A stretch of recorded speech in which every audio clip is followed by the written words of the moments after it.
Hello friend, જય શ્રી કૃષ્ણ. તમારું સ્વાગત કરું છું કાજલના રસોઈ ઘરમાં. તો આજે આપણે બનાવવાના છીએ ત્રિરંગી ઈદડા.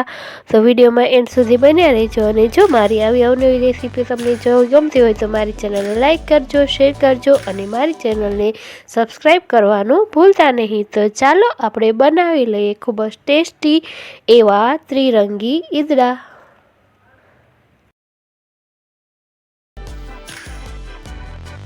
ત્રિરંગી ઈદડા બનાવવા માટે મેં અહીં 1 કપ જેટલો રવો લીધો છે. આવી રીતનો રવો લેવાનો છે અને 1 વાટકીથી ઓછા એવા પલાળેલા ચોખા લીધા છે. તો આપ જોઈ શકો છો, જેને મેં 4 થી 5 કલાક અગાઉ પલાળેલા હતા. અને 1 વાટકી જેટલું દહીં લીધું છે. હવે આપણે તેને બધાને મિક્સર ગ્રાઇન્ડરમાં ઝીણું પીસી લેવાનું છે. તો પહેલાં તો આપણે એક મિક્સર જારમાં પહેલાં પલાળેલા ચોખાને એડ કરીશું. પછી આપણે તેમાં રવો એડ કરીશું અને પછી આપણે તેમાં દહીં એડ કરીશું. આ બધાને સારી રીતે મિક્સ કરી અને એકદમ ઝીણું પીસી લેવાનું છે. તો આપ જોઈ શકો છો. અને 1 ચમચી આપણે મીઠું એડ કરીશું, એટલે ગ્રાઇન્ડ થતી વખતે મીઠું સારી રીતે તેમાં મેલ્ટ થઈ જશે. તો આપ જોઈ શકો છો, એકદમ જ સરસ એવું આપણું ખીરું બનીને તૈયાર થઈ ગયું છે. હવે આ ખીરાને આપણે 5 મિનિટ સુધી ડીશ ઢાંકીને રહેવા દેવાનું છે, એટલે જે રવો છે તે દહીં એકદમ ઓબ્ઝર્વ કરી લે. તો આપ જોઈ શકો છો, આવી રીતે ડીશ ઢાંકી અને તેને 5 મિનિટ સુધી રહેવા દેવાનું છે.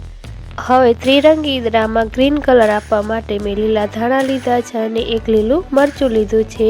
તેને મિક્સર જારમાં ઝીણું પીસી લેવાનું છે. થોડું પાણી એડ કરીશું અને તેને ઝીણું પીસી લેવાનું છે, એટલે એકદમ જ સરસ એવો ગ્રીન કલર આવી જશે. તો આપ જોઈ શકો છો, એકદમ જ સરસ એવી ગ્રીન ચટણી બની ગઈ છે. પછી આપણે ઓરેન્જ ચટણી બનાવી લઈએ. તેના માટે 1 ટમેટું લેવાનું, તેના આવી રીતે નાના નાના ટુકડા કરી લેવાના અને પછી આપણે તેમાં 1 લાલ મરચું એડ કરીશું અને તેને પણ મિક્સર ગ્રાઇન્ડમાં ઝીણું પીસી લેવાનું છે. આ પીસશો એટલે એકદમ જ ઓરેન્જ જેવો કલર આવી જશે. તો આપ જોઈ શકો છો, તમે જે પ્રમાણે તીખું ખાતા હોય એ પ્રમાણે મરચાં એડ કરવાના.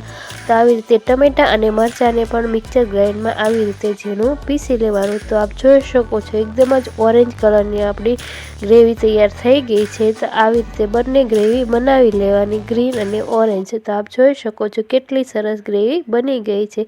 હવે આપણે બેટરને જોઈ લઈએ તો એકદમ જ સરસ એવું ફૂલી ગયું છે.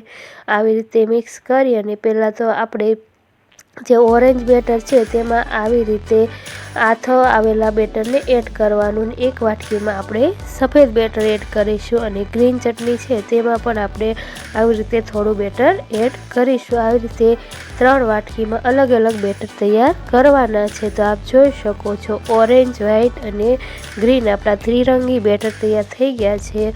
હવે એક બાઉલમાં 1 ગ્લાસ પાણી એડ કરીશું. તેને ગેસને શરૂ કરીશું અને પાણીને ગરમ થવા દેવાનું છે. પછી એક સ્ટેન્ડ મૂકી અને પછી આપણે એક બાઉલ મૂકવાનું, તેને આવી રીતે તેલથી બધી સાઈડ કોટિંગ કરી લેવાનું છે. પછી આવી રીતે પાણી ઉકળી જાય પછી આવી રીતે બાઉલને રાખી દેવાનું છે. તો આપ જોઈ શકો છો, તો પહેલાં આપણે નીચેની સાઈડ છે તે આપણે ગ્રીન કલર એડ કરવાનો છે. તો ગ્રીન કલરનું જે બેટર છે તેને આવી રીતે ચમચીની મદદથી ગ્રીન ચટણી સાથે સારી મિક્સ કરી દેશો, એટલે એકદમ જ સરસ ગ્રીન કલરનું બેટર તૈયાર થઈ જશે. તો આપ જોઈ શકો છો, આવી રીતે તેને સારી રીતે મિક્સ કરી દેવાનું છે. અને પછી આપણે તેમાં અડધી ચમચી જેટલો સોડા એડ કરીશું. તેને પણ આવી રીતે સારી રીતે મિક્સ કરી લેવાનું છે અને આપણે જે બાઉલ મૂક્યું છે તેમાં જ એડ કરી દેવાનું છે. તો આવી રીતે એકદમ જ સરસ મિક્સ કરી અને આપણે તેને સ્ટીમ કરવા માટે એક બાઉલમાં રેડી દેવાનું છે. આવી રીતે ધીમે ધીમે એક સરખું પાથરી દેવાનું છે. તો આપ જોઈ શકો છો, આવી રીતે બાઉલમાં ગેસની ફ્લેમ છે તે હાઈ રાખવાની અને બેટરને એડ કરી દેવાનું છે. પછી ડીશ ઢાંકી દેવાનું છે અને આ ગ્રીન બેટરને સારી રીતે ચડવા દેવાનું છે. તો આપ જોઈ શકો છો, અહીં આપણો ગ્રીન કલરનો ભાગ એકદમ જ તૈયાર થઈ ગયો છે, ચડી ગયો છે.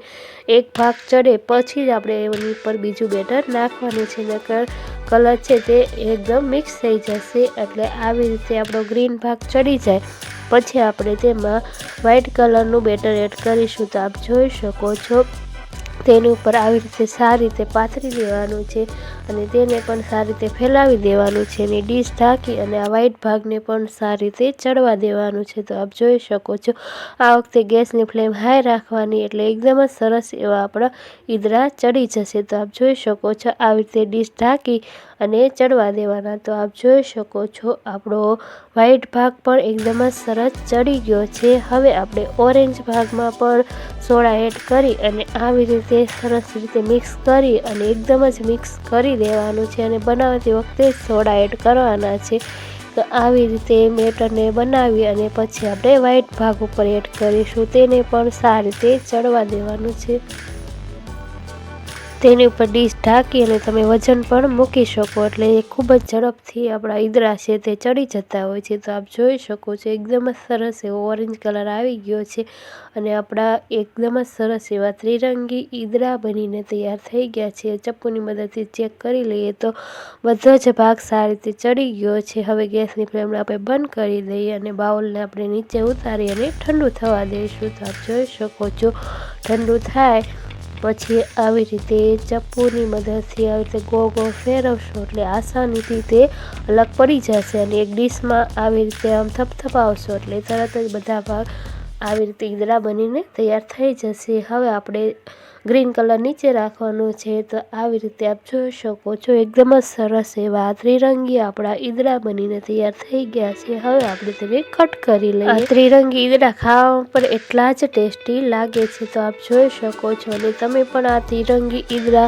એકવાર ચોક્કસથી ટ્રાય કરજો। હવે આપણે ઉપરથી તેમાં થોડો રાઈ જીરુંનો વઘાર એડ કરીશું। તેના માટે એક બાઉલમાં તેલ ગરમ કરી અને પછી આપણે તેમાં રાઈ જીરું ફૂટે પછી એ વઘાર આપણે આ ત્રિરંગી ઈદરાના પડ ઉપર આપણે રેડી દેવાનો છે। તો આપ જોઈ શકો છો એકદમ જ સરસ એવો કેક જેવો આપણો આકાર આવી ગયો છે। પછી આપણે તેને કટિંગ કરી લઈશું। તમને ચોરસ શેપમાં ગમતા હોય તો તમે ચોરસ પણ કરી શકો, આપણે કેક ટાઈપ કાપવા હોય તો તમે એ રીતે પણ પીસીસ કરી શકો છો। બહુ જ ટેસ્ટી લાગે છે। તો આપ જોઈ શકો છો ઉપરથી આપણે તેમાં રાઈ જીરુંનો વઘાર એડ કરીશું। તો આપ જોઈ શકો છો એકદમ જ સરસ એવા આપણા ત્રિરંગી ઈદરા બનીને તૈયાર થઈ ગયા છે। હવે આપણે તેને કટ કરી લઈએ।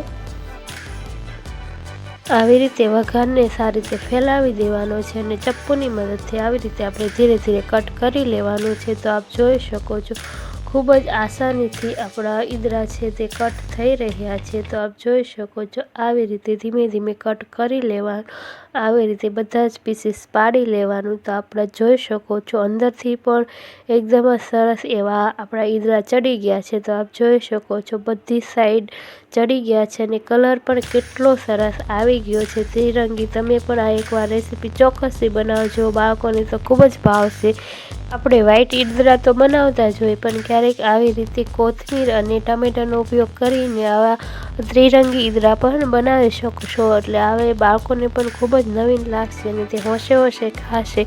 તો આ રેસીપી ચોક્કસથી ટ્રાય કરજો, ખૂબ જ ટેસ્ટી બને છે અને અહીં મેં કોઈ પણ કલરનો ઉપયોગ નથી કર્યો, લીલા ધાણા અને ટમેટામાંથી જ આ કલર આપણે કર્યા છે। તો આપ જોઈ શકો છો કેટલા આસાનીથી તેના પીસીસ પડી રહ્યા છે। જો બાળકોને તો ખૂબ જ ભાવશે। તો આજની મારી આ રેસીપી તમને કેવી લાગી તે કમેન્ટમાં જરૂરથી કહેજો અને આવી જ અવનવી રેસીપીઓનો ખજાનો જોવા માટે મારી ચેનલને લાઈક કરજો, શેર કરજો અને મારી ચેનલને સબસ્ક્રાઈબ કરવાનું ભૂલતા નહીં। હવે ફરી મળીશું એક નવી જ રેસીપી સાથે, ત્યાં સુધી આવજો। Thanks for